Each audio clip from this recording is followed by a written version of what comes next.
কামালপুরে 100 ফুটের যে দুর্গা পুজো, সেই উপলক্ষে পূজা কমিটি পুজো করার পারমিশন নিয়ে তারা যখন ঠাকুর বানাচ্ছিল, সেই ঠাকুর বানানোর কাজ প্রায় সম্পন্ন জায়গায় চলে এসছে। সেই সময় বিশ্বকর্মা পুজোর পরের দিন এই থানার পুলিশ মহল ঠাকুর তৈরিতে বাধা দান করে। তারপর তারা আদালতে যায়, আদালত ডিএমকে বিচার করতে পারে। এখানকার ডিএম মানে সব জানছেন তো, চটি চাটা ডিএম।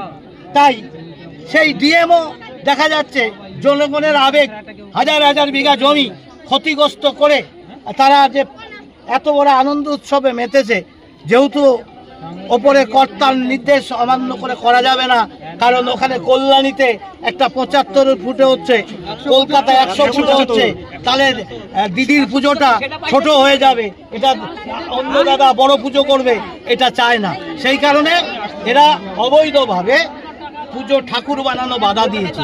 হাইকোর্টে বিচার চলছে। আমি আজকে এখানে বিস্তারিত শুনে জানলাম যে হাইকোর্ট মৌখিক হলেও 2 দিনের জন্য অফ রাখতে বলেছে।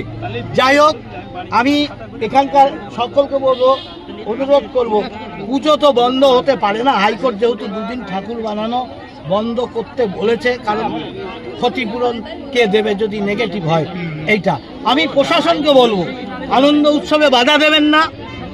পুজো আনন্দের জায়গা, তাদের আনন্দ উৎসবে তারা মাতোয়ারা হোক। আর সেই আবেদনে সাড়া দিই, যেহেতু রাস্তা আছে, চওড়া রাস্তা, গাড়ি আপ ডাউন আরামসে করতে পারবে।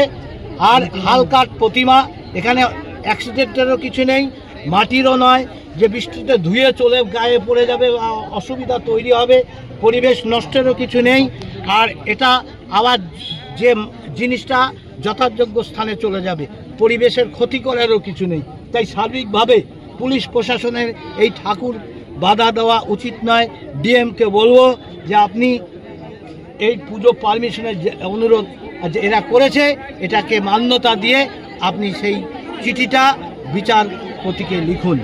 তাই আমি এসে এই ঘটনা দেখে আমি কথা দিচ্ছি, যদি বিচারের নিষেধাজ্ঞা না থাকে, এ পুজো হবে, বড়টাও হবে, ছোটটাও হবে, সর্বত্র এটা হয়।